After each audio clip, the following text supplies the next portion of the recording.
A very good sign that you've misunderstood the cause of a disorder is your inability to treat or prevent it. You look at the data of ever-increasing obesity and diabetes, and you just think, how is it possible the whole world has failed to eat healthfully? Maybe we're being told the wrong advice. Since the 1960s, the American Heart Association has been saying saturated fat is detrimental to cardiovascular health. You need to get it out of the diet. It's hard to think of another policy that has caused so much harm, that has been so wrong. You know the chief killer of Americans is cardiovascular disease. I mean, the manipulation of the data and the idea and the push for low fat really got us in trouble. I think the low-fat diet is genocide. Saturated fat increases cardiovascular risk. We've been told forever that fat's going to kill you. This started because there's incontrovertible evidence that saturated fat is bad. Over and over and over. The more animal protein, particularly red meat, you eat, the more likely you are to get sick from all kinds of different things. You're fat because you eat too much fat. So low fat, low fat, low fat, low fat, low fat. For 40 years, the dietary guidelines have set nutrition standards for every American, for our kids in school, for food programs for the poor and elderly, for rations for our nation's military, for doctors, nutritionists, and dietitians. We've had it hammered into our heads that fat is bad, especially saturated fat, the kind found in meat, dairy, and some tropical oils like coconut and palm. Base of the pyramid, carbohydrates. The food pyramid codified our fat phobia, telling us to make carbohydrates the foundation of our food choices. I think the food pyramid is great if you're standing on your head, because you need to turn that pyramid upside down. You can't be serious. That would put butter and fat at the top of the... Flip the damn food pyramid!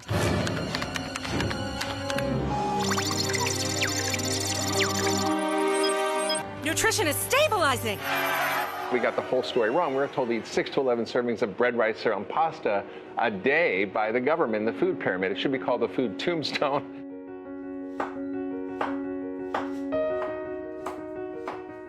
I'm Dr. Mark Hyman, a functional medicine physician with a focus on food as medicine. And I understand the healing power of food. But I can tell you, the low-fat diet did not make us healthy. I think that a low-fat, heart-healthy diet is unproven. It was essentially a huge experiment on millions of people, and it failed miserably. Wait a minute, have you not seen? Are you not practicing medicine to see who's coming into your clinic? To see the problems that this idea has caused? I mean, it's just, to me, unbelievable. For years, even I believed that eating fat would make me fat, and that eating saturated fat would cause heart disease and kill me. But now, a growing group of experts reveal that the science against saturated fat was never there. I was astonished to find that there simply was no evidence. It was just an idea, but it was launched as a policy for all Americans, based really on no evidence at all. What is the evidence? A big, big zero. Our federal dietary guidelines, the official government advice for how we should all eat to stay healthy, tell us to limit saturated fat to just a couple of bites a day and make carbohydrates more than half our daily calories. I'm here to tell you that advice is upside down and backwards. The idea that eating fat will make you fat is wrong, and the science that says saturated fat causes heart disease is misleading, and instead has led our nation down a dangerous path toward a widespread epidemic of obesity and type 2 diabetes. We screwed up. Happens all the time in science. Medical orthodoxy latched on to the wrong explanation, made a tragic mistake, and now we're living with the consequences.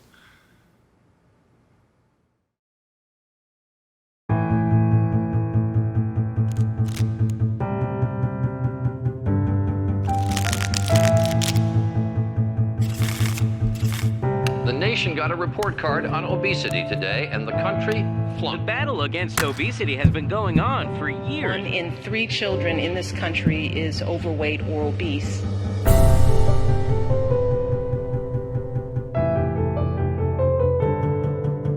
The estimated $200 billion cost to the healthcare industry continues to rise. The search for weight loss and health may be a little more complex than you think. Despite all attempts to attack the problem, the adult obesity rate increased in 23 states last year.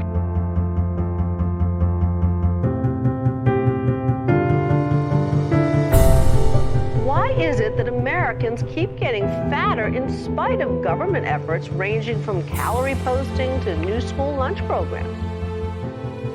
A lot of things. What science is about is seeing whether things that make sense are really right or not. In this case, it sounded reasonable, but happened to be wrong.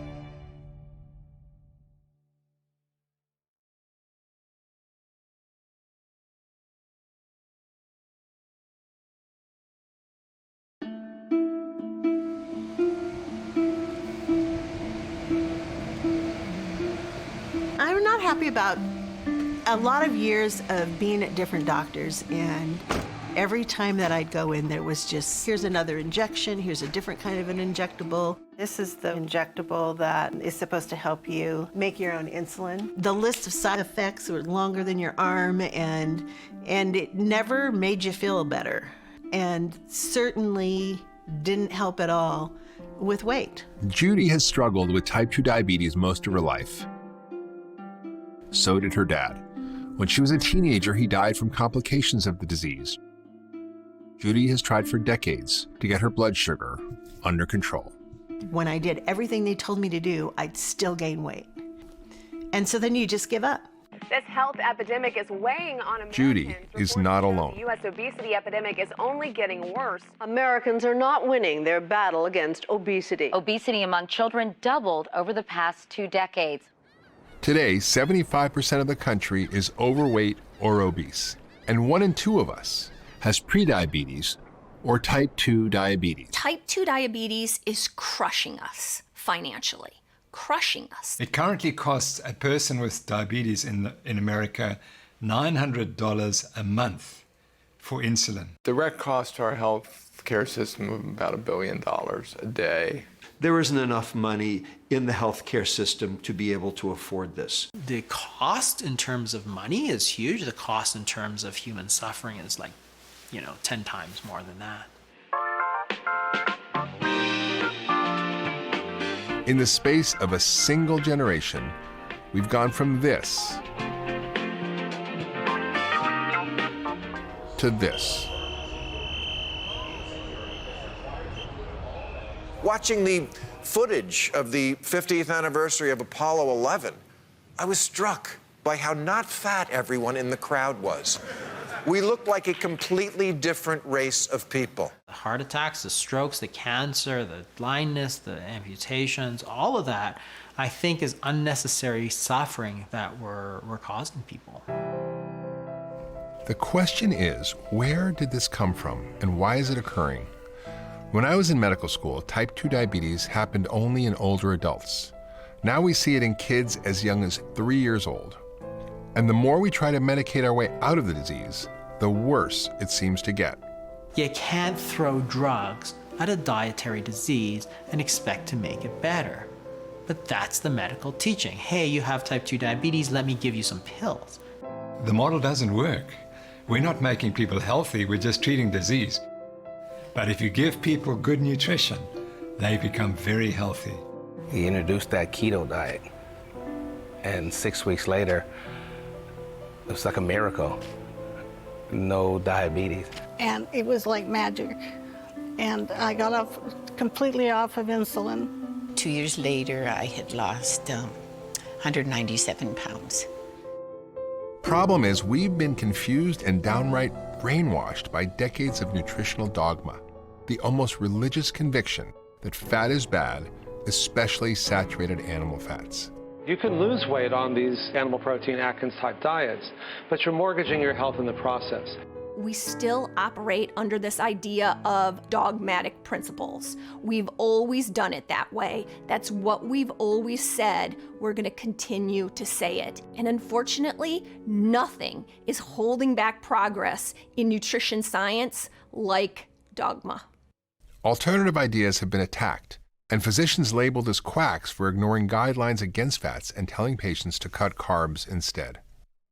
In South Africa, Dr. Tim Noakes went through a 4-year ordeal that threatened his medical license for recommending a low-carbohydrate, high-fat diet to a young mother. The reason why the low-carbohydrate diet has become demonized is because it works, and it has a huge impact on the financial return of the medical profession. I'm an internal medicine specialist. I can treat all of the conditions that I used to treat with medications just by changing the food. It's remarkable. It's completely free. There's no special equipment. There's no special, surgeries. It's a completely natural, and it's been used for thousands of years. I can treat not only obesity, but I can treat type 2 diabetes, high blood pressure. In fact, I have to take away medications from people as they get better. This is as big as the discovery of insulin or antibiotics. It clearly is. My interpretation is that low-fat diets can work, but low-carb diets work better. And that's what the science says. Nick Brown is a pretty typical American when it comes to his diet. Hey, how you doing? He eats a variety of protein, vegetables, and grains. He enjoys beer now and then. And one of his favorite foods, Thanks, sir. Have a good day. is pizza. Looking forward to pizza. Maybe. If it ruins pizza for me, I'm going to be pissed off. Nick is participating in a unique nutrition experiment along with Tracy Yeah, I've got a plan for the week. and Cynthia. Thank you. 3 metabolically healthy people who take no medications, trying 2 different diets, low carb versus low fat. Quite a few new recipes, so I was curious about using the right thing. Up on the small. Before, during, and after the experiment, they each weigh in, check their blood pressure, blood sugar, and cholesterol. It's a little bit of alcohol. Throughout the experiment, we'll track their blood sugar Are you ready? Sure. Okay, here it comes. using a continuous glucose monitor, or CGM. Didn't bother you? Nope. Okay. You just hit check glucose, and it says ready to scan, and you just take it here, and there it is. It's 94 right now. The first week, we put them on a low-carb ketogenic diet with less than 20 grams of carbohydrates per day, plenty of healthy fats, and a moderate amount of protein. A diet designed to keep blood sugars low, but an eating pattern that is not allowed by the U.S. dietary guidelines. The second week, we switched them to a USDA MyPlate meal plan. It's a 2,000 calorie a day, government-endorsed, low-fat plan featuring whole grains, lean meats, and vegetable oils, and more than half the day's calories as carbohydrates. Week 1 is the low-carb, high-fat diet. And then we'll keep this going. This is almost ready. I'm excited about it. I'm excited to try the recipes and excited to see just what a full week of doing this does. I'm grateful to be doing it. It's very fascinating to me. The keto recipes are full of healthy natural fats like eggs, butter, avocado, olive oil, and nuts and seeds, and even grass-fed beef. I love new recipes, so this is really good, interesting. So these are buttered eggs, and that's what they're called in the recipe. You actually make them with butter. I use the grass-fed butter. And then I decided to add a little bit of avocado and some tomatoes and salt and pepper, and that's it. Super simple, super easy. I am making a keto zucchini boats. You take out the middle of the zucchini, cook it up with some onion, spinach. I put in some olive oil, and then just let that saute for a little bit. I think it's working for my body. I'm curious to see what it does through the whole week. Those are really good. By adding healthy fats into every meal and cutting out processed carbs, the 3 experience a sense of fullness that lasts. To be honest, I've really not been famished. So this is day 3 of the strict keto diet. I am literally down 3.5 pounds from when this started. I'm surprised by that. I feel great. I went mountain biking last night and had a lot of energy, and I don't feel hungry. I still feel full, and that was after 3.5 hours. And usually at that time, yeah, after 2.5 hours, I'm hungry usually. One way to think of carbs is they are like kindling on a fire. They burn quickly and then go out, dropping your blood sugar and creating severe cravings. The physical signal that your body needs more fuel. To keep your metabolism burning, you must constantly eat more, and then you crash, and then you eat more, and then you crash. See how carbs like bread, pasta, rice, and yes, even whole grains affect your blood sugar. Protein has a much lower response. It will raise blood sugar a small amount, and fat, take a look at fat. Almost no rise in blood sugar at all. When you eat fat, it's like putting logs on the fire. What you get is just a long, steady source of fuel. And that's one of the reasons that I like low-carb diets so much, because they don't require as much willpower. Because if your hormones, your insulin isn't going up to the sky every time that you eat, and then crashing down, making you crave a bagel or a donut or something from the snack, if that's not happening in your physiology all the time, it's much easier to not overeat. Day 6, lunchtime, leftover Italian cabbage stir fry with a blob of sour cream. I'm still not quite hungry, but it's time for lunch. You know, what's really great about this is it's so easy to test your glucose. The sender's here, and then on my phone I go on the app that connects to it. And you just put it up, and it grabs it. And then doop it, and then you have it. Pretty cool. It's really cool. All week on the low-carb, high-fat diet, their blood sugars are virtual straight lines with no spikes or dips. It's been steady. It's been typically at the 85 to 90 range. And I just ate, and that's 83. I just tried it a few minutes ago, and it's already gone down 6 points. I kind of want to just keep it all the time because it's so interesting to see what you're doing all day. By the end of the week, all 3 participants have lost weight and feel great. How did your week go? Very well, thanks. Good. You have lost about 2.5 pounds of fat. And how are your blood sugars? Very, very even. And look, your lean tissue, not only has it not gone down, it's actually gone up a little bit. Boy, really even. Yeah. Wow, not a lot of variation at all. I had always a full feeling, so I'm wondering if I ate too much, maybe, I don't know. Well, you'll feel a lot more full with fat and protein and less carbohydrate for sure. Next week, we'll flip from low carb to low fat and follow the U.S. dietary guidelines. I'm really curious to see what happens. I'm a little scared about what's going to happen. So how is it possible that we got the story so wrong about fats? There were religious objections to eating meat as early as the 1800s that influenced American opinions, but a major turning point was in 1955 when a presidential health scare shocked the nation. News of President Eisenhower's sudden illness, described by his doctors as coronary thrombosis, came as a severe shock to us all. President Eisenhower in 1955 had a heart attack. He was out of the Oval Office for 10 whole days, and that really focused the attention of the nation on this problem of heart disease. Cardiovascular ailments continue to take an increasingly heavy toll of American lives, 1 million this year. The nation was really in shock, and there was a desperate need for explanations. And people were like, whoa, what's causing all the heart disease? Here are vital statistics. They show that this problem here in America is the worst in the world. There were a number of ideas about it. One was that it was vitamin deficiency. Another was that it was the rising tide of auto exhaust, more cars on the road. Of 10 men, we can expect 5 to get it. But we can't say who, or when, or why. Now you can look back now and say, well, that's pretty easy to understand. Everybody was smoking. Raleigh? Oh, no thanks. I have a pack. More doctors smoke Camels than any other cigarette. In the 1950s and 60s, cigarettes were in. Spud cigarettes are cooler than cool. Smoke Spud cigarettes, that's the mild, happy rule. Here, have a Viceroy. Eisenhower himself smoked 4 packs a day.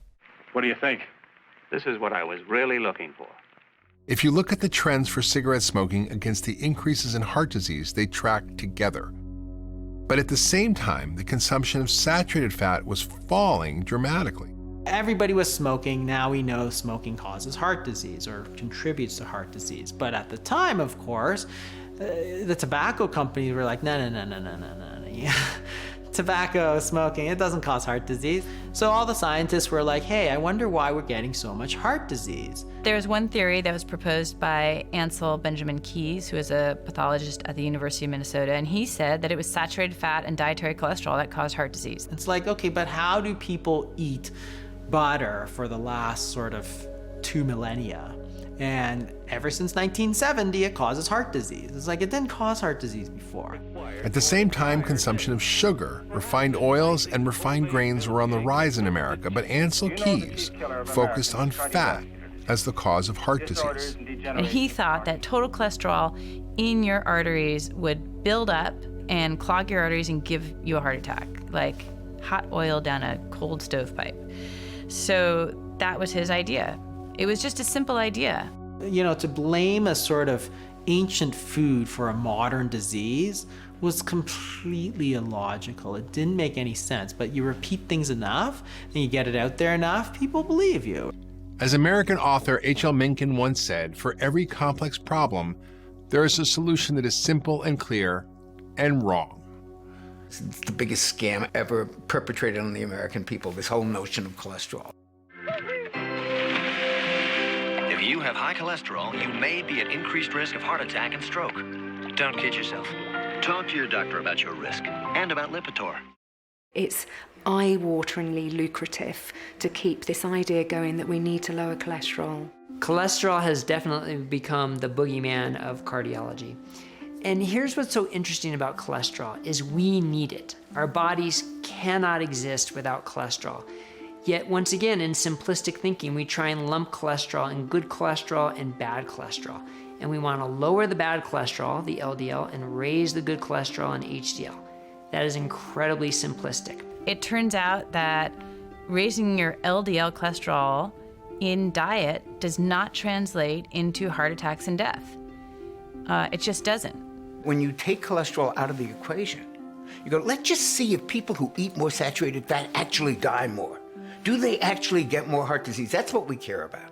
Forget that it raises cholesterol. We know it raises cholesterol. Let's take that out of the equation and see what the end result is, which is what we care about.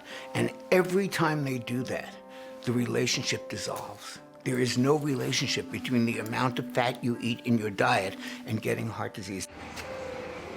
We now know that chronic inflammation caused by a diet high in sugar, refined grains, and refined vegetable oils is far more dangerous to our health. Atherosclerosis is an inflammatory disease. It's not a buildup of fat in the artery, it's actually an inflammation that's causing the problem.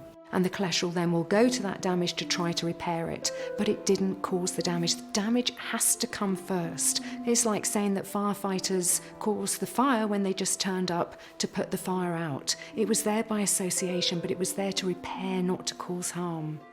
Inflammation is probably the #1 promoter of every disease we don't want to have. And the #1 inflammatory substance in the American diet is sugar. That's it. I mean, you put those two things together, inflammation makes everything worse, and sugar is the #1 inflammatory substance that we consume. End of argument. In 1951, Ansel and Margaret took the 2 oldest children to Oxford for a year's sabbatical. The couple continued their travels, measuring cholesterols and conducting diet surveys in several European and African countries. There was a study that he presented at the Mount Sinai Hospital in 1953, and it was a 6 countries graph. He specifically looked at 6 countries around the world, and on the x-axis he plotted fat intake, and on the y-axis coronary heart disease rates, and he found a straight line relationship. And he offered that as proof that there was a linear relationship between how much saturated fat people consumed and how much heart disease they had. But he chose 6 countries for that perfect correlation. And at the time, there was data available for 22 countries. And when you put in all of those countries, it just looked like a scatter plot. The trend line is nowhere near as clear cut. There was no clear relationship. No correlation between fat and heart disease. He was criticized at the time by statisticians who said, you're obviously cherry-picking your data. He knows it's a hypothesis. He knows he doesn't have the evidence, and he immediately starts recommending the country go on a low-fat diet, which is fascinating because there's no concern that you're going to do harm. There's no, the Hippocratic oath, first do no harm. Despite his critics, Keyes was determined to prove himself right. He followed up with his famous 7-country study where he traveled to the countries cherry-picked from his graph and studied eating habits and heart disease among the people there. For his 7-country study, he repeated the same mistake. I mean, he cherry-picked his countries. I think he did cherry-pick countries for the 7-country study. He knew from the 6 countries graph the countries that would be on that straight line. So he knew, for example, that Italy would be a sure thing and America would be a sure thing. They would quite nicely anchor some of the ends of the graph. But he did not go to countries like Switzerland, France, Germany, who ate a lot of saturated fats and also had very low rates of heart disease. The French were eating all kinds of saturated fat, butter, cream, and they weren't gaining weight, which was a paradox at the time, and they weren't getting heart disease. They had like half the rate of heart disease compared to Americans. And everybody said, wow, what a paradox, what a paradox. There was no paradox. The dietary fat simply wasn't causing obesity and didn't cause heart disease. So he was a very respected physiologist. And it's worth mentioning, by the way, that Eisenhower followed the Ansel-Keys advice and cut out all saturated fat and all cholesterol up until the day he died in 1969 of heart disease. Just worth mentioning. Ansel-Keys' diet-heart hypothesis remains the single most influential theory in the history of nutrition science. And here's an interesting point. Over the past 50 years, taxpayers have funded several $1 billion of research trying to prove saturated fat causes heart disease. But guess what? It's never been proven. To this day, the diet-heart hypothesis remains an hypothesis.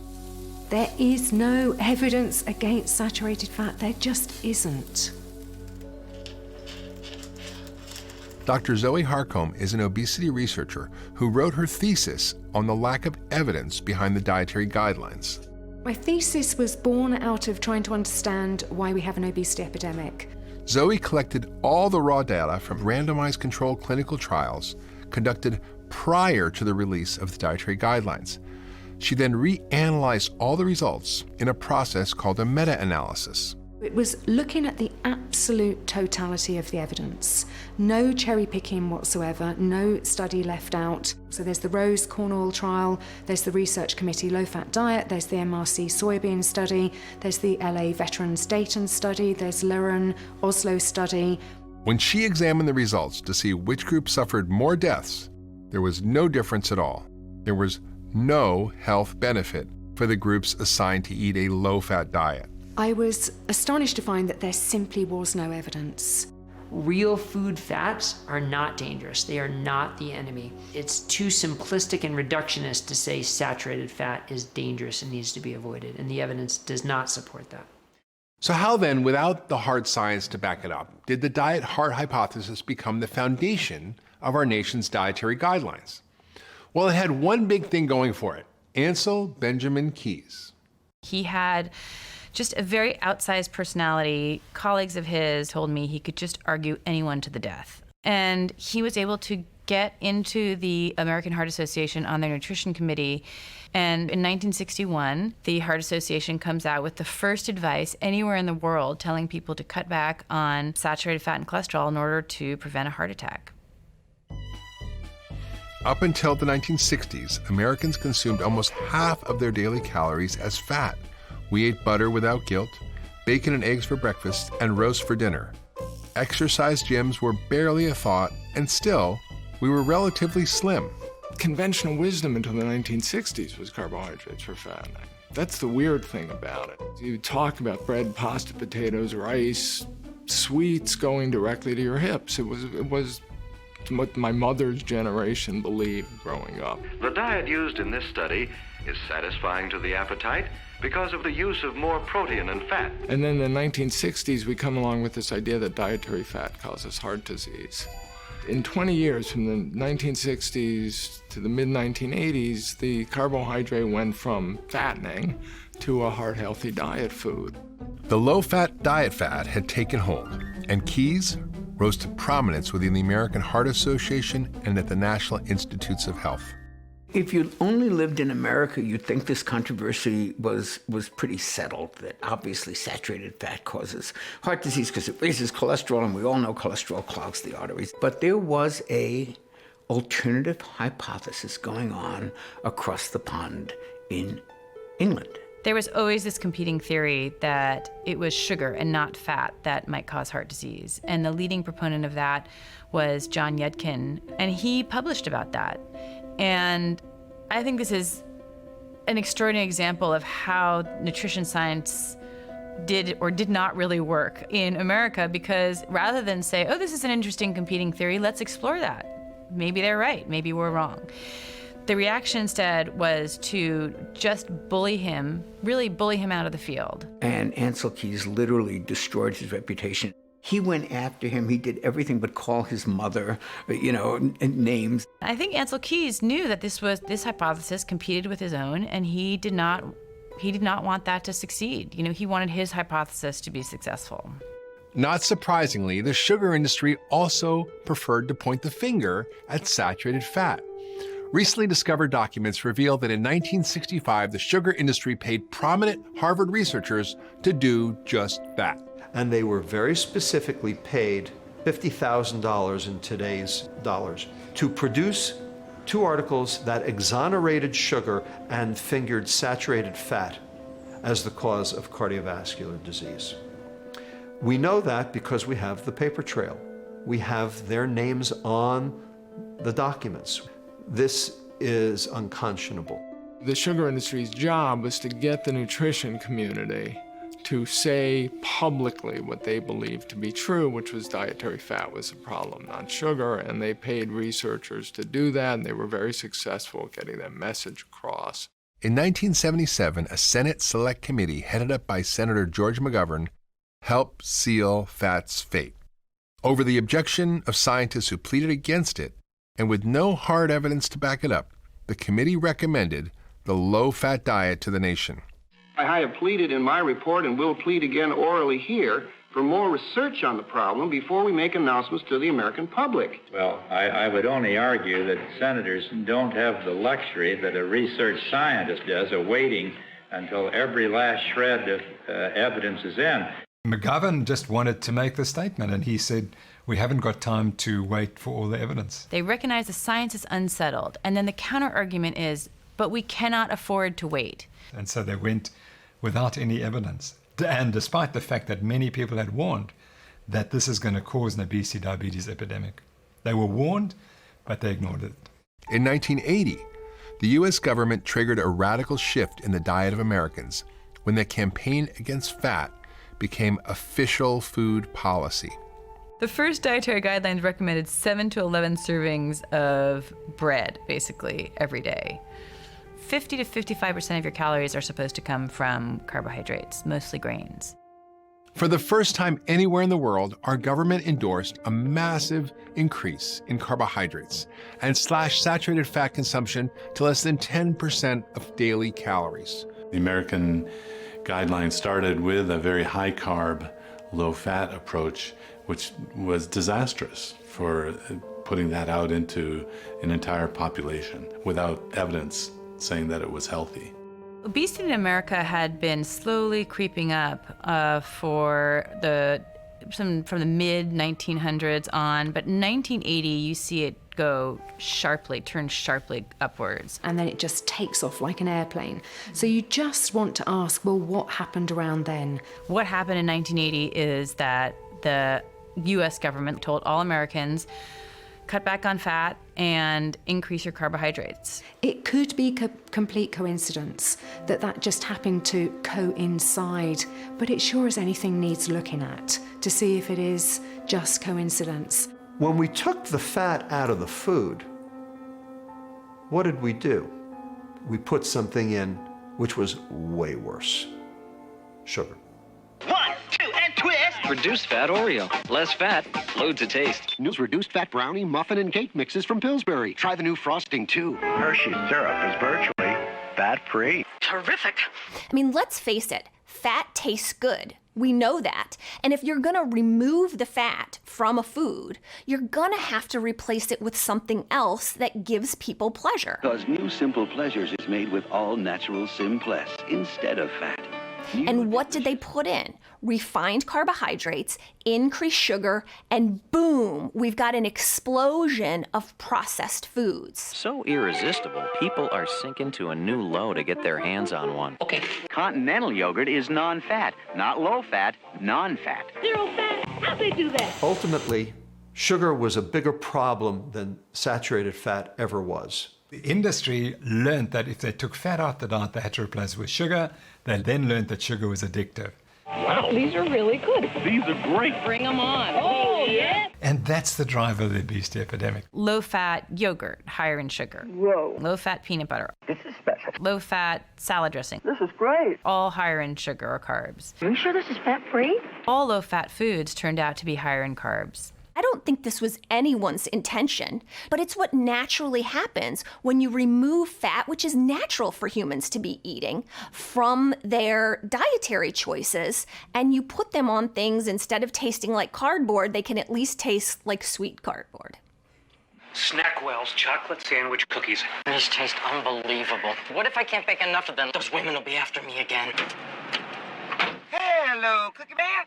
What's in the box? Yeah, the Snackwell phenomenon was like the epitome of what happened with the low-fat food industry, where people thought they could just eat massive amounts of these cookies. Don't you think you got a little carried away? They were very high in sugar and white flour. Cookie Man, you better make some more. The American Heart Association cashed in on the low-fat craze. Food companies paid hundreds of thousands of dollars to feature this heart-healthy checkoff symbol on a product. So this resulted in crazy things like the heart checkoff on Cocoa Krispies or on Honey Nut Cheerios or on all these foods that were super high in sugar. But as long as they were low in fat, then it was considered healthy. Kellogg's Fruit Loop cereal, part of this nutritious breakfast. Ha-ha, now that's a seal of approval. Heart-healthy, low-fat Fruit Loops, anyone? There's a kind of conventional explanation that it's really the fault of Americans for not following the guidelines. There's nothing wrong with our guidelines. It's just that Americans fail to follow them. But government consumption data confirms Americans did as they were told and dutifully cut back on natural fats found in red meat, whole milk, eggs, animal fats, and butter. But we still gained weight. One of the analogies that I like to use is, imagine you had a baseball team that lost every single game for the last 50, 60 years.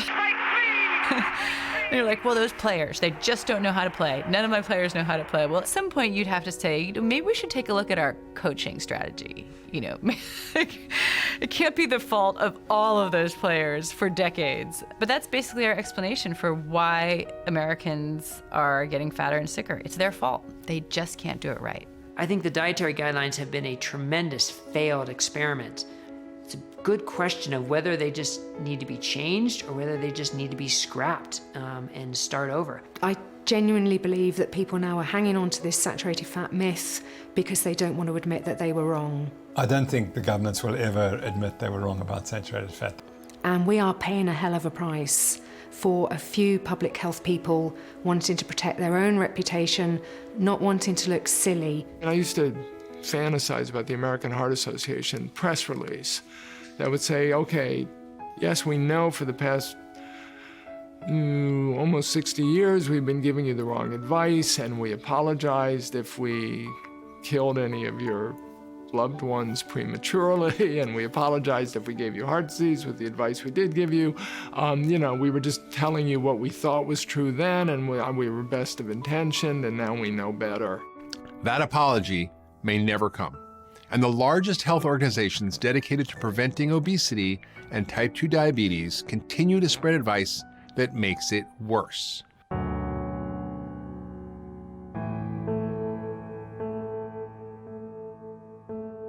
Type 2 diabetes, we were always taught, is a chronic and irreversible disease, inevitably progressive.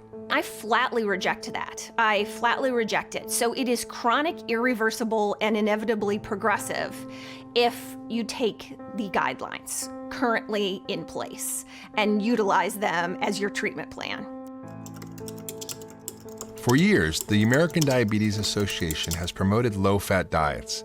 They use this handy graphic illustration called the diabetic plate, which features limited amounts of lean meat, non-fat dairy products, and 50% or more of daily calories as carbohydrates. I think the diabetic plate is a prescription for worsening of the disease. If you really look at the diabetic plate, it is 3/4 carbohydrates, which makes no sense. It also is lean protein. So when we look at the diabetic plate as a whole, there's almost no fats.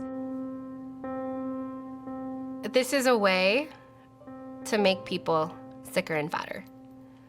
This is the advice I was giving. This is the advice that doesn't work. This is the advice that prescribes more medications. This is the advice that increases insulin. But really, it's a metabolic shift when you burn fat instead of burning sugar. Alyssa Gallagher is Judy's dietitian. She was initially trained in the low-fat paradigm. When I first started exploring the low-carb approach, that's really low carb. I can use that. I helped people genuinely for the first time in my career. I'm going for real food now so I can get rid of all of this. In the old days, I was frustrated that the advice I was giving wasn't working for people. Oh, chips and crackers. Where's that garbage can? I was taught essentially what the American Diabetes Association teaches is carbohydrates, consistent carbohydrates, more whole grain.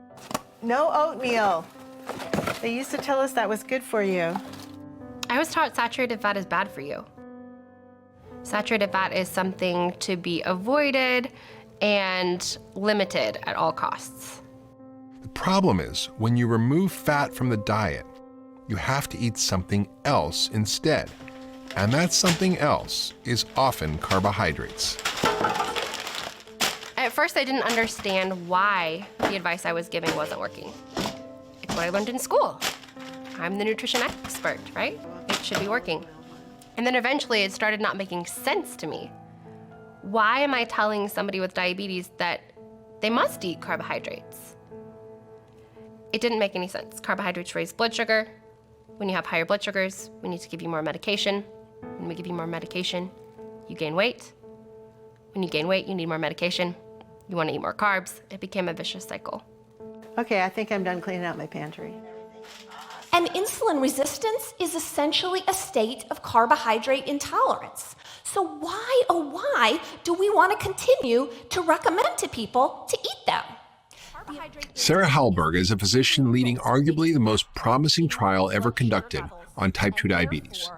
She has helped hundreds of patients safely and sustainably reverse their diabetes diagnosis, often getting off all medications by cutting carbohydrates and increasing their fat intake a lot, to as much as 70 to 80% of their daily calories. The solution to the diabetes epidemic in my clinic is exceedingly clear. Stop using medicine to treat food. Her TED Talk on this unconventional approach has nearly 5 million views. The title, Reversing Type 2 Diabetes, starts with ignoring the guidelines. Fat is central to any science-based nutrition recommendation for anyone who struggles with type 2 diabetes. Carbohydrates cause our insulin and glucose to go up, proteins much less, and with fat, there's no glucose or insulin reaction. And given the fact that type 2 diabetes is a problem with elevated glucose, wait a minute, we can't be recommending the macronutrient that's going to cause glucose and insulin to go up. But that's exactly what MyPlate and the ADA guidelines do. They recommend us to eat the macronutrient that's causing the problem. In her clinical trial of nearly 500 patients, 60% of the intervention group reversed their diagnosis of diabetes. That's more than half the patients whose blood sugars normalized. 94% had their insulin doses decreased or totally eliminated, with no increase in their LDL or lousy cholesterol. By comparison, the American Diabetes Association reports a less than 1% success rate at reversing diabetes when following their own low-fat advice. So if we want people to really get help, we have to start giving them advice that actually works. It's hard when you have, let alone been hearing something for decades, but been saying something for decades. It's difficult to turn that ship around. Because to turn that ship around, you have to be vulnerable. You have to say, I was wrong. And this involves a lot of organizations, a lot of people saying I was wrong. And I think that's hard. I think that's a big deal. After years of following the guidelines and getting nowhere, Judy has decided to ignore the ADA's advice and try to reverse her type 2 diabetes with a low-carb, high-fat nutrition plan. The health professionals that were giving us all that advice through the years just kind of bounced us back and forth, and we never really had any answers. I really like just unsweetened coconut chips. I feel like what I'm learning now is a way toward health and a way toward a better size that I'll feel good about, which to me is hand in hand with my health. The U.S. military is now facing a new threat. It's not North Korea, it is actually the U.S. diet. The single biggest disqualifier is obesity. Wait, we're talking about young people. Right, youth obesity. 25% of all potential recruits are turned away because of their weight. At this point in time, we can't field an army because they are, quote, too fat to fight. That's not my words, that's the U.S. Army's words. A few months ago, the Army missed its recruitment goals for the first time in 13 years. We've gotten to a point where we're too fat to defend ourselves.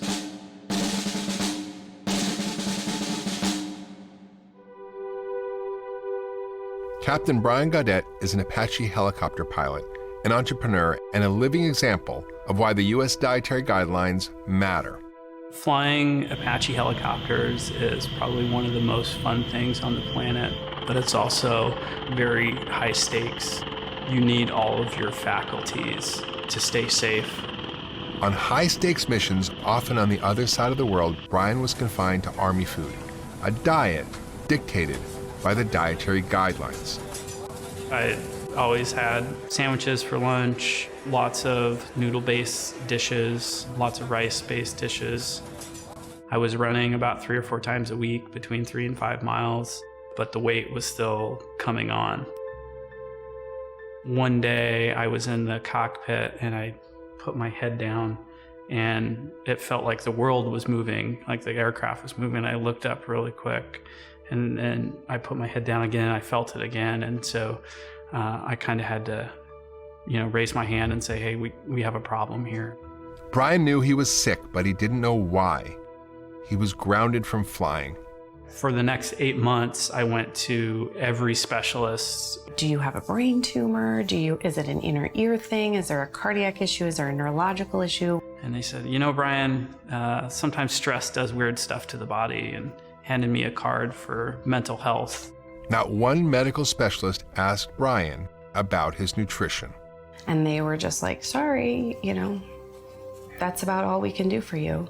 So there was a turning point where it was like, okay, well, we've got to figure this out on our own.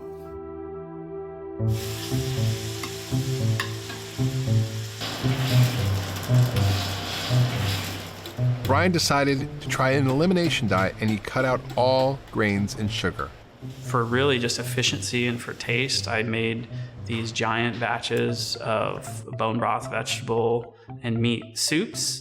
Amen. And I just ate them pretty much every day. And that's where sort of the nickname Captain Soup came from. In about 6 weeks, I got my brain back. I got my energy back. I lost about 25 pounds. I started to see my husband come back. I started to see my children's father come back. It's miraculous to me what just food can do. Just by changing what he ate, Brian's health problems resolved. he no longer takes any medication, he's back to his high school weight, and the Army has reinstated his flight status. And now he's sharing his recipe for health with the world. Now we make just super clean keto soups, and we ship them frozen all over the country. These days, when Brian goes on deployment, he ships ahead cases of soup. He no longer relies on the Army food that made him so sick. When my son was born, I was really sick, and I look back at photos from that time, and I barely remember anything about that year because I was so out of it. Sorry. And when you don't have energy and you don't have your health, like, you don't really have anything. I have my brain back, I have my energy back, and I can show up and be there for my kids and for my wife like I want to be. Today, less than 20% of medical schools require nutrition training for physicians. That's slowly changing, but a widespread lack of nutrition knowledge means many physicians misunderstand the root causes of chronic and metabolic diseases, which are often driven by diet. When a physician preaches low fat and a physician preaches reducing calories and they try that themselves, it doesn't take long for some of them to realize this isn't working for me. Maybe it's not working for my patients either. Allie, how are you doing?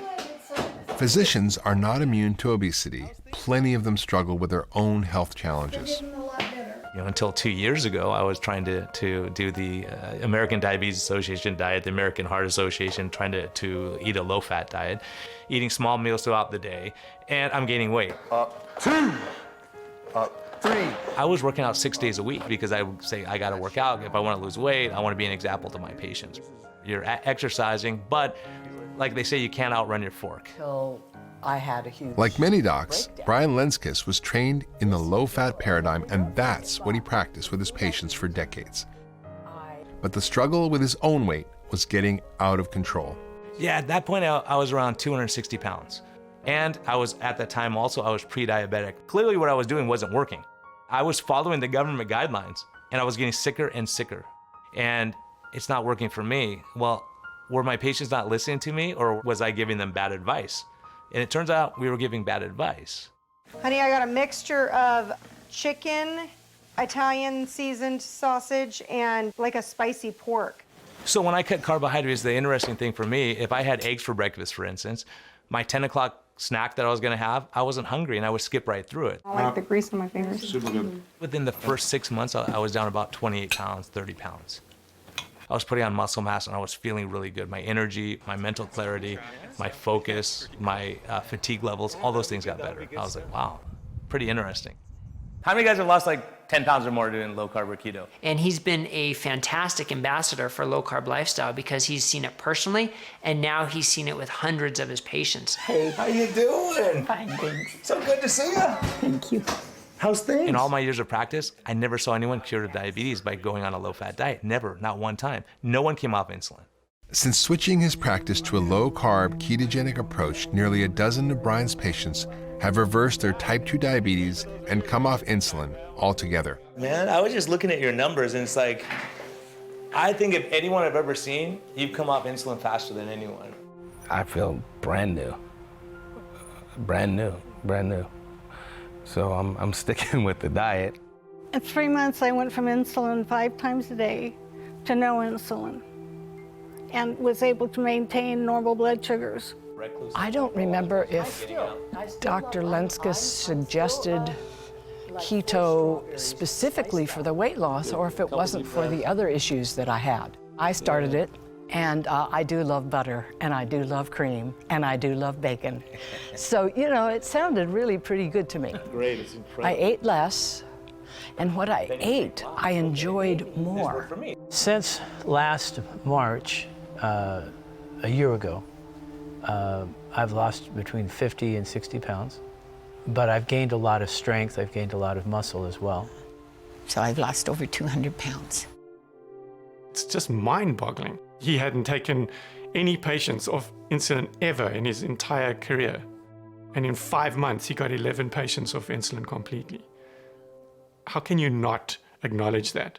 You've done incredible things. I mean, just 2 years ago, you were on insulin 5 times a day, huge doses. And you asked me, can I come off this insulin? I'm gaining weight, I'm tired, I'm fatigued all the time.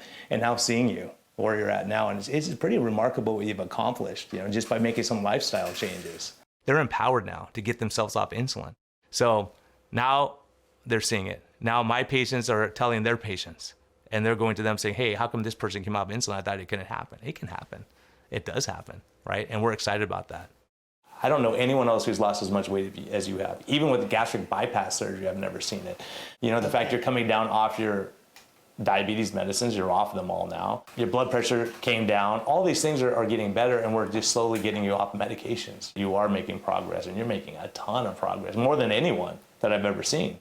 The shift that he saw in his patients, being able to actually remove medications and make them healthier at the same time, was just tremendous. And it all started with his own personal journey. Maybe eventually the government will come around. Maybe, possibly so. If not, it's your health, right? We could do it as individuals, and when people are seeing people have benefits, they're going to want to go into that lifestyle. And what you're doing and what we're seeing day after day, it's super exciting. Yeah. Yeah. So thank you. Thank you for encouraging me too. You. Oh no, you're wonderful. You are absolutely the best.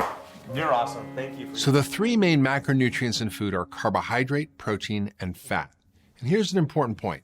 There are essential fats and essential proteins, but there are no essential carbohydrates. Essential means the nutrients are required to sustain human life. We must eat these to survive. But there is no physical or biological need for us to consume any carbohydrates at all.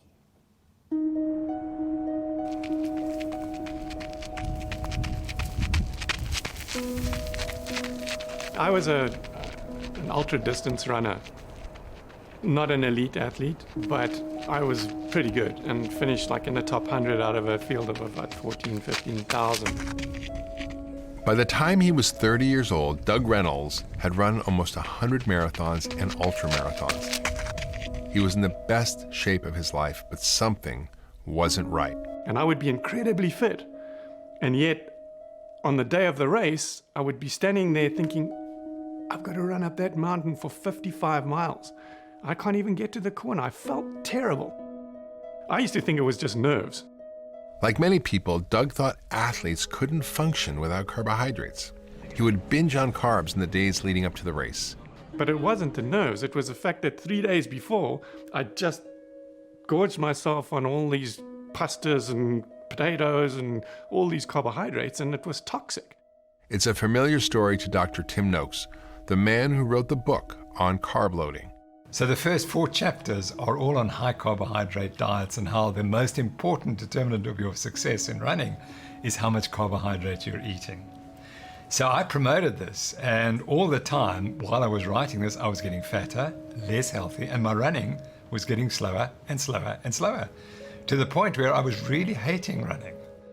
Even though they were exercising a lot more than most people, both men suffered from their low-fat, high-carb diets. I started to put on a little bit of weight, and I never used to weigh myself because I was always a runner. I was fine, And I got on the scale, and I was like 35 pounds overweight. I thought the scale was broken. And then, much more interestingly, I discovered I had type 2 diabetes, which was predictable because my dad had died from the diabetes, and my dad took 10 years to die. And I figured I've got 10 years to sort this problem out. Both Tim and Doug decided to break with convention and try a low-carb diet. They cut carbs to less than 20 grams a day, ate moderate amounts of protein, and began eating 70 to 80% of daily calories as fat. Nutrition is actually pretty simple. Your body needs protein, and protein comes first. That's essential. But then you can choose to run your body on carbohydrates, including sugars and starches, or fats, and it's your choice. If you quit eating carbs, sugars, and starches, your body is forced to use an alternative fuel source, fat. Burning fat produces substances called ketones that provide all the energy you need to fuel your body and your brain. That's why the low-carb, high-fat diet has been given the name keto. For most of human history, there's been very little sugar or starches in the diet. In fact, if you put all of human history in 1 year, it's only in the last day that people started eating grains or bread, and it's only in the last hour that people have been eating sugar. In fact, we know that keeping people in ketosis, keeping the carbs very low, may actually be the preferred way for people to be. Eventually, I dropped right down 44 pounds and I went back to my weight that I had when I was rowing in 1972. And I'm glad to say that after 7 years, my blood glucose control is as good as it could be expected for someone of my age of 69. I'm not completely normal, but I'm 99% normal. Tim famously tore out the pages on carb loading from his Lore of Running book and promotes ketogenic diets for athletes. 2-3 weeks after I started on this keto diet, I was jumping out of bed and going for a run in the morning and enjoying it. It's just the most amazing transformation in my life. Doug started a company called Low Carb USA, dedicated to education and nutrition support. His logo, our nation's food pyramid, turned upside down. Well, yeah, I mean, the whole idea was that the reason we're in this terrible metabolic dilemma in this country is because of the food pyramid. What we are advocating is pretty much 180 degrees opposite to what the food pyramid tries to teach. We now understand that our bodies, even the bodies of elite athletes, don't need carbohydrates to survive. We can convert fat into ketones for fuel. But early nutrition scientists did not understand nutritional ketosis. Scientists simply thought that since fat has 9 calories per gram, while protein and carbs have only 4 calories per gram, we should just cut back on fat to lower our calorie consumption and lose weight. I met with people who helped with the initial guidelines, and they were well-intentioned. They reasoned that because calories lead to obesity, reduce the food that has the most calories, which is fat. We've been counting calories ever since, in every way imaginable, on food labels, in menus, online, and in apps, and lately, even on our bodies. For years, we've been told it's a simple equation. If we can just balance the number of calories we consume against the number of calories we burn, the calories in versus calories out, our weight will stay in balance. Everything on the level, right? Actually, not so right. The calories in, calories out model is fundamentally flawed because the body doesn't account for the fat that way. That's not how we gain fat. It's not a physics problem, it's a biology problem, it's a physiology problem. The alternative theory is called the carbohydrate insulin hypothesis of weight gain. Remember how carbohydrates raise blood sugar but fat doesn't? That's the key to the insulin carbohydrate hypothesis. It's really not that hard to understand. So if you take 100 calories of brownies and 100 calories of salmon, and you eat the two, all the insulin hypothesis says is that one food is going to raise insulin a lot, the other food is not. So we know that as soon as you put those foods in your mouth, the hormonal effect of those foods is completely and utterly different. So we really need to pay attention to hormones at least as much, if not more, than calories. So what raises insulin? Well, carbohydrates, number one with a bullet. It's like in real estate, location, location, location. With insulin, it's carbohydrate, carbohydrate, carbohydrate. Protein is a distant second. So protein can raise insulin as well. You know what doesn't raise it at all? Fat. Zero. Not a drop. Doesn't move the needle. So what is the irony of us telling people to eat a diet that is absent of the one macronutrient that has no effect on the fat storage hormone? It's total sheer madness. Insulin essentially acts as a lock that gets clamped down on all of our fat stores and prevents us from using our stored fat as energy. But when we restrict carbohydrates and we can therefore bring the insulin levels down, the locks come off. And all of a sudden we have access to all of our fat stores for energy. That's right. Insulin is a fat storage hormone. Lower insulin by cutting out sugar and carbs, and the weight comes off, or never comes on in the first place. We tell patients to think of their body as a bowl of sugar, right? So over time, that bowl fills up. If you're eating a lot of, processed foods and, sugar and so on, that bowl fills up. And eventually that sugar, as you add more sugar in, spills out. And that's what type 2 diabetes is. Your cells can't hold any more sugar. It simply spills out into the blood. The wrong thing to do is take the insulin and keep cramming that sugar back into the body. The body sort of takes it until it rots, right? It would be much smarter to simply say, hey, I have too much sugar. Let me just burn it all off by intermittent fasting or not putting any more sugar in, a low carbohydrate diet. And guess what? It works exactly as you would expect it to work. I've been using the keto diet for about 13 years in a university clinical practice, and the results in treating diabetes are quite remarkable. I've had some people get off insulin within just a few days of changing from eating carbohydrates to not eating carbohydrates. I think my record that I can recall is I took someone off 180 units of insulin a day in just 2 days. Well, come on in and take a seat. Sure. If Judy were to have walked into my office 10 years ago when I started, I would have thought, I can help you. You just need to eat less. You need to exercise more. We need to start measuring your food. You can do this. I believe in you. And I thought that to be true. Why don't you go ahead and get your blood sugar meter out for me too? Okay. Take a look at that. Over the course of the following 5 years, I realized it wasn't working. And either no one was following my advice or I was giving terrible advice. I've been writing down each day. Thankfully, Judy didn't come into my office 10 years ago. She came into my office this year. And I was able to offer hope. I was able to offer an opportunity. I knew that she could be successful.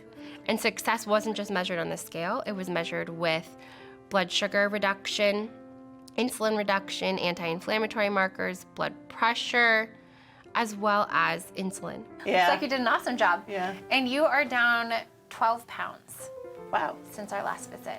Yeah. I can report that this is the second week and I have normal blood sugars now in the morning. I'm still doing my injectables, but it's gotten leveled. It's leveled, and I know that I'm in ketosis, and the weight is starting to drop off.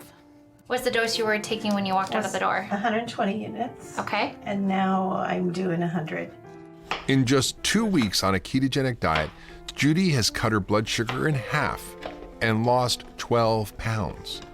Changing her nutrition has done more to improve her health than any medication ever did. The difference is more fat, and that gives a lot more energy. It's amazing. I'm happy to come to work again, and there was really a time when I thought, I have to quit. I can't do this. This is miserable. It's hopeless. Diabetes is a hopeless disease. And I felt that way. I really, truly felt that way, and I knew that there had to be another answer.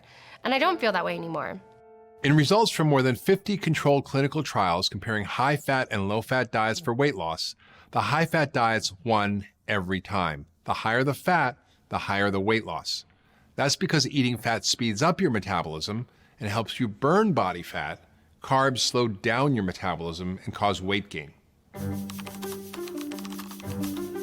It's week 2 of our nutrition experiment. This time, it's the low-fat diet. So today's breakfast was oatmeal with raisins and brown sugar. We're following a USDA MyPlate 2,000 calorie a day meal plan downloaded from the USDA website. Do you have a leaner ham? It calls for low-fat meats, non-fat dairy, including non-fat sugar-sweetened chocolate milk, and plenty of carbohydrates, things like lasagna, bread, and even pizza. This looks like stuff you take to a college dorm or something, right? This is what our government says we should eat. We have some shredded wheat here. And then half a cup of sliced banana. And half a cup of fat-free milk.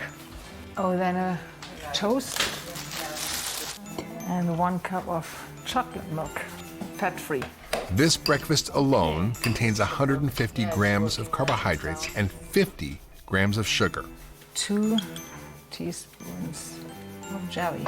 Instead of eating bacon and eggs in the morning, which keeps you full until like well past lunch, for example, now you're eating a couple of slices of bread and jam. And of course, by the time you metabolize it, sugar goes way up and then it goes way down. At 10:30, you're looking for a low-fat muffin. Day one of the new diet has begun, and I have to admit I'm not liking it. Hungry all day. So instead of eating sort of 3 meals a day, which is the standard since, you know, in the 60s, 50s, 60s, 70s, now all of a sudden people are getting hungry, like ravenous at 10:30, and they're saying, oh yeah, I need to eat 6 times a day. Today I was hungry again, so I needed the snack, and I also got really tired after the meal. So not only are you eating foods that stimulate a lot of insulin, you're doing it constantly, 6 times a day versus 3 times a day. And it's like, well, what's gonna happen? Lunch was a ham sandwich with some mayo, some grapes, the milk, and I went off the chart. I went over 200, and it just kept going up and up and up and up and up and up and up, and then it hit over 200, 206 I think was it. Then it started coming down. That was crazy to me, and it was almost a little scary. It's a recipe for diabetes. How long is it going to be before everybody becomes diabetic? Because that's the outcome of that advice.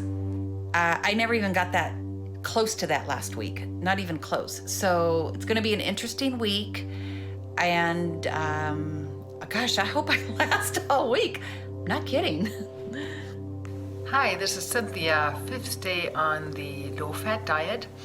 It is barely 12, but I'm hungry, so I'm digging in my lunch. I'm hungry again, so I will dig into my daily snack. Last week I barely was hungry at 2, and now I'm very hungry, so I will eat. I was hungry the entire time. I would eat. That would feel good for about 30, 40 minutes, and then I would start just feeling hungry. I definitely like last week. When you compare the flat and steady blood sugars from the high-fat week to the roller coaster readings from this low-fat week, it's hard to believe that our government thinks this is good for us. The USDA put together a guideline that seems to me was really to market the food that America makes. It wasn't based on health. The dietary guidelines are not guidelines. The dietary guidelines are guidance. They're guidance for the food industry to be able to sell food. They have nothing to do with health. And the fact that the USDA is in charge of our health is already a problem. The USDA, when it was founded, had 2 mandates, not 1, 2. Mandate number 1 was to provide information to the American public about healthy eating. Mandate number 2 was to support, encourage, and grow the American agricultural industry. Those 2 mandates are not always congruent with one another. Because if you were really being honest with the American people, you would say wheat, corn, sugar, and soy are not health foods. And if you're congruent with the other mandate of the USDA, which is to support and encourage and grow American agriculture, you ain't telling people to not eat 4 of the 5 biggest crops that are made in America. So that's the contradiction, and that's why I don't think you're going to see much change in dietary recommendations. So Nick, tell me about your experiences these past 2 weeks. So it's been really, really interesting. Yeah, so it was interesting. Wow, it was really interesting. The low carb, high fat, I had a really good experience with. I loved all the food, and I found it very easy. I like the high fat a little better because I felt more energetic. The following week on the low fat, high carb, I was bonking. I'd just be tired. Maybe hangry is probably the best word. Insulin is a big driver of carbohydrate craving and hunger. That hangry feeling that you mentioned is often when someone's insulin levels are high but their blood sugar is low. It's that insulin roller coaster we talk about, that you eat carbs, your insulin levels go up. And I was, I got foggy during the high carb week. A little groggy. I was even just like saying things backwards, and yeah, I noticed that I wasn't clicking like I normally do. I'd love to see your graphs at some time too, like kind of see the whole progression of them. Do you have them with you? Yeah, sure. Let me see here. Just look at the difference between the 2 diets. every one of our participants experienced similar reactions to the low-carb versus low-fat diets. Wow, what a difference between Yeah, the it's 2 huge. weeks. Yeah. From the first week, I was almost a flat line. Yeah. I was averaging 84. Much more stable. It was fascinating. Yeah, it was really, interesting. really interesting being part of this. I'm really excited about this, changing my life on this. It's cool to see. For many people, fat is a superfood. Not only does it help you feel full and lose weight, your body uses it as the building blocks for cellular membranes, and fat makes up the myelin sheath that forms around your nerves and allows electrical impulses to transmit quickly and efficiently. Fat makes up more than half our brain tissue. Human breast milk is more than half fat, much of which is saturated fat. We need healthy fats to be healthy humans. Unfortunately, what we've been told about which fats are good for us and which fats are bad is dead wrong. Everybody just thinks, oh, don't eat fat, don't eat fat. And it's actually more tragic than that. The story is actually much worse. As people turned away from saturated fats like butter and animal fats, we were told to eat margarine. Yes, I am the muffin man, now I am the butter man. Imperial, only our taste deserves the crown. It turns out, and this is what's so tragic about it, it was deadly advice. Many doctors have recommended corn oil margarines to help lower the saturated fat in a reduced fat diet.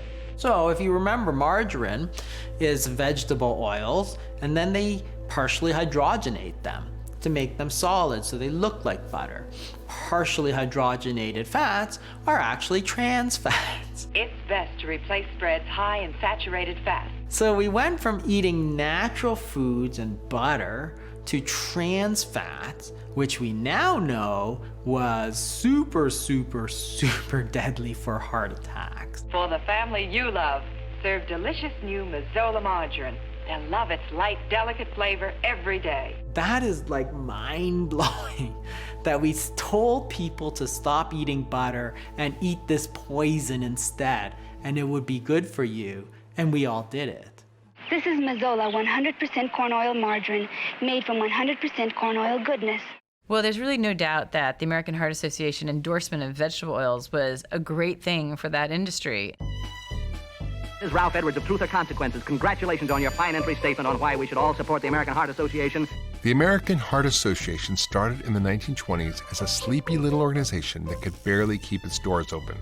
But in 1948, Procter & Gamble, the maker of Crisco, or shortening, staged a nationwide fundraiser, and the AHA hit the jackpot. Thanks, Jack Benny. The American Heart Association has $1.5 million there. All right, Ralph Edwards saying good night, everybody!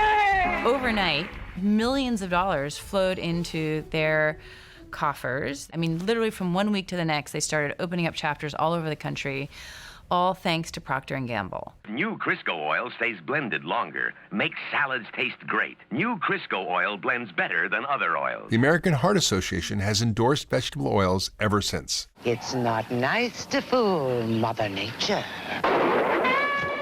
They then were able to publish advertisements saying, lowers cholesterol, take this ad to your doctor and get them to prescribe to you vegetable oils for your health. Vegetable oils are a fascinating topic because they've become labeled as heart healthy, which drives me a little crazy because the label was granted to them simply by lowering LDL cholesterol. But the broader question is, what else are they doing? These are not real food products. These are products made in factories. These are products that require heat and chemicals and high pressure to extract what little oil there is. The heat and chemicals used in the manufacturing process oxidizes these delicate seed oils.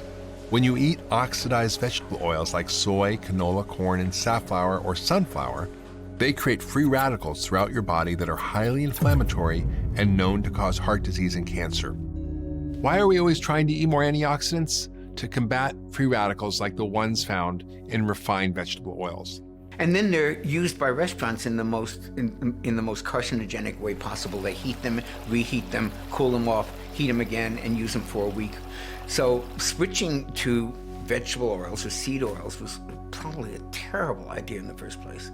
One researcher from the University of Minnesota went to a variety of fast food restaurants in her neighborhood and purchased French fries, and then took them back to her lab for testing.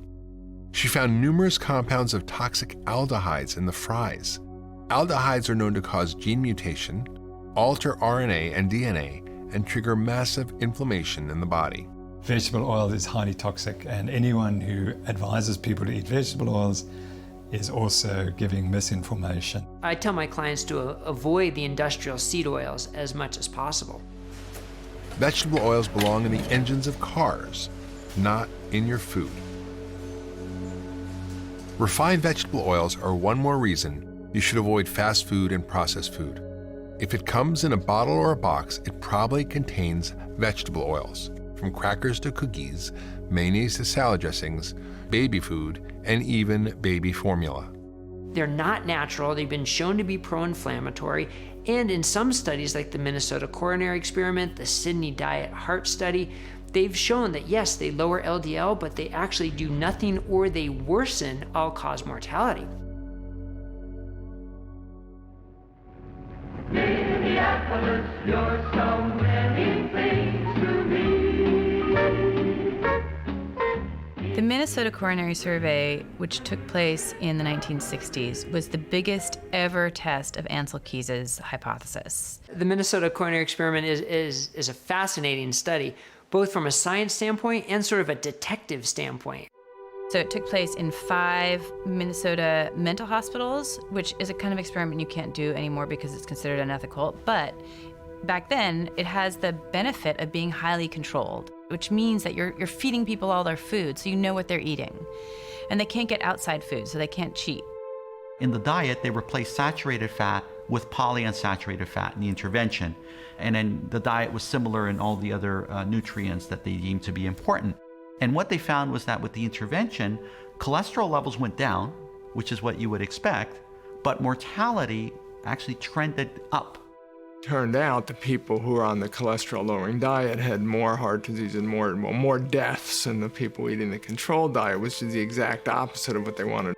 So it did not support the diet heart hypothesis. But they never published the results. If you do a very long study, going into that study thinking that you know what the end in mind is going to be, and then it isn't the end in mind, I can understand that you don't want to publish the results, but it is scientific fraud. Yeah, that is totally unacceptable to not publish your data like that. It wasn't published until decades later that a relative of the author went digging for the results. And this is the detective part that's kind of crazy, that he had to go looking through the basements to find these data and re-crunch the data and reanalyze it and then bring it out to publish it to say, hey, look, this diet higher in omega-6 oils lowered LDL, but it increased cardiovascular risk and it increased mortality.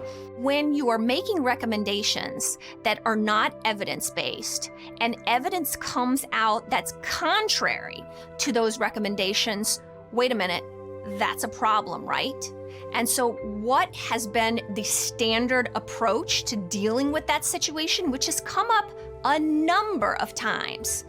Bury the new evidence. And that's exactly what's happened. And the Minnesota Coronary Study is a perfect example of this. The Heart Foundations didn't come and say, sorry, we're wrong. They just ignored it as if it didn't happen, and they continue to promote vegetable oils and polyunsaturated fats. If that had been published, almost certainly what we eat today would be different. And this is a reason for everyone to be outraged beyond concern. Controlled clinical trials like the Minnesota Coronary Survey are considered the gold standard of research, the type of experiment where you can control every bite of food and change just one thing, like swapping butter for margarine, to find out if it has an effect on our health. But trials like these are expensive, and some even considered unethical. Cheaper observational trials are far more common. How many times do you have oatmeal in the last year? I have no clue. Oh my gosh. Observational trials often rely on food frequency questionnaires that rely on people's memories, and people's memories aren't that great. How many times have you had orange juice in the last year? I wouldn't know a number. Last year? I'm gonna say if I was to put a number on it, upwards of 20. In the last year, 20 times? Oh, yeah. Yes. Okay. So you think you've had it only about 2 times a month? Oh, darn. Yeah, you're right. I have no idea how many ounces. Well, if I had to break it up and out, Probably about the same as you. Whatever yeah. I don't know how many ounces. See what I mean? Observational trials generate unreliable data and are the reason why nutrition recommendations constantly flip and flop. Setting nutritional food policy based on unreliable data is largely what got us into this big, fat mess. How hard do you think it is to remember what you ate? Impossible. Unless you have some ridiculous ability to remember everything, which nobody does. Nobody remembers things accurately.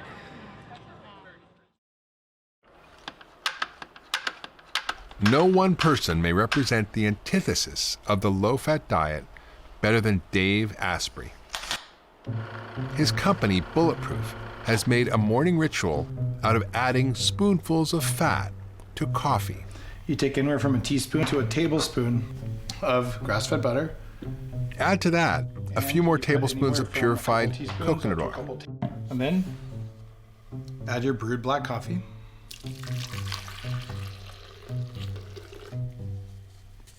And you blend it.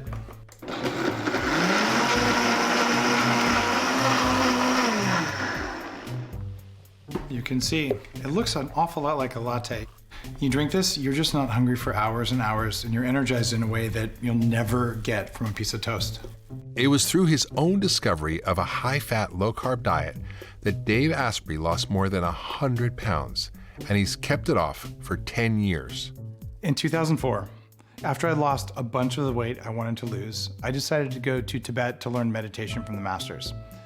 And I'm at 18,000 feet elevation in a very remote part of Tibet, 10 degrees below zero, 30-mile-an-hour winds, and I'm feeling kind of wrecked because there's no air and it's cold. And this little Tibetan woman gave me a bowl of yak butter tea, which is yak butter mixed with tea and a pinch of salt. All right, fine, I'm hungry. I drank it. Didn't taste great, didn't taste bad, but a minute later, I feel really good. In fact, I haven't felt this good in days. What is happening? And I wrote a little note in my journal. How could this be? And that day I had another 20 cups of it, and I just felt like I got my life back. Dave came back to the States and adapted his yak butter tea experience to coffee. Bulletproof is now a multi-million-dollar company which Dave operates alongside a small organic farm where he grows grass-fed sheep and pigs. Hey guys. Hey Riley. Dave believes the quality of the fats you consume is critical. If you're not sure whether fats are good or bad, it's okay, because some fats are bad and some fats are good. No wonder it's confusing. Short version, grass-fed butter, egg yolks, coconut oil, avocados, olive oil, those are the good fats. While there is much debate over the role played by animal agriculture in climate change, raising grass-fed animals on organic pastures like Dave's actually helps capture carbon and can be a sustainable piece of the climate solution. And the meat you eat must be higher quality. And guess what high quality animals make? High quality poop. Guess what high quality poop makes? High quality vegetables. The vegetables you're eating that don't come from farms that work like this are vegetables devoid of nutrients. And if we allow that to continue, there will be no topsoil. This is how you make topsoil. And the Tibetans figured out a long time ago, saturated fat helps your brain. They were using it for meditation. They're using it to help their metabolism work in very harsh conditions that are high stress. So it's time to throw away the seed oils. They are not fit for human consumption. If you're eating bad fats, it's going to kill you. And this is where the American Heart Association and the American Diabetes Association just got it wrong. They told you to eat bad fats because of industrial interests, and it's time that we change that. The science is very, very clear. Yeah. So how much weight have you lost total? I'm 30 pounds. That's great. Yeah, and my goal was 50, so I think it's very doable. And you're down another 5 pounds. I am? Yeah. Yeah. In 2 months, Judy has lost weight and cut her insulin medications by 60%. I think you have to look inside yourself and just determine that nobody's going to take care of you the way that you can. I don't feel like anyone could go wrong with making an attempt at this, but you can't attempt it for a week. You have to set your mind and set yourself to it for, a period of time. Judy is inspired by thousands of other patients who've reversed their type 2 diabetes, getting off all medications with a high-fat, low-carb nutrition plan. We reversed my severe type 2 diabetes after 1 month. I couldn't be prouder. No more insulin injection for me, and no more metformin or even statins. I completely reversed my type 2 diabetes in just 3 months. Now, before I changed my diet, I weighed 212 pounds. Now I weigh 165 pounds and I take 0 medications. Before I started, I weighed about 265 pounds. I now weigh 130 pounds. Now I can enjoy my family. I can do everything that you should do to live a life. It's just been a total change. I have seen so many individual transformative patients. What an honor that is to share that journey with a patient. I feel like if a person just is determined and sets their goals, that there isn't anything you can't do. You just have to decide that feeling good and being healthy is more important than the things you used to like to eat. It isn't very long before your tastes change and you really like it. When I first started exploring low carb, I tried to keep it very quiet because it has been, and maybe still is, a very controversial subject. In other countries, dietitians were losing their licensure over practicing low carb, let alone medical doctors as well. Professor Noakes, on a charge of unprofessional conduct, the majority of this committee find you not guilty. The controversy over low carb may be slowly, quietly changing. In the long drawn-out case of Dr. Tim Noakes, the final ruling found in his favor. So as far as we're concerned, we've made the point that this diet is safe. That's all we really set out to do. The low-carb ketogenic diet is a low-inflammation diet. More and more brave practitioners are going against the dietary guidelines to help their patients find better health.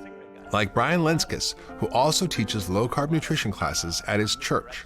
So far, Brian's congregation has lost more than 2,000 pounds.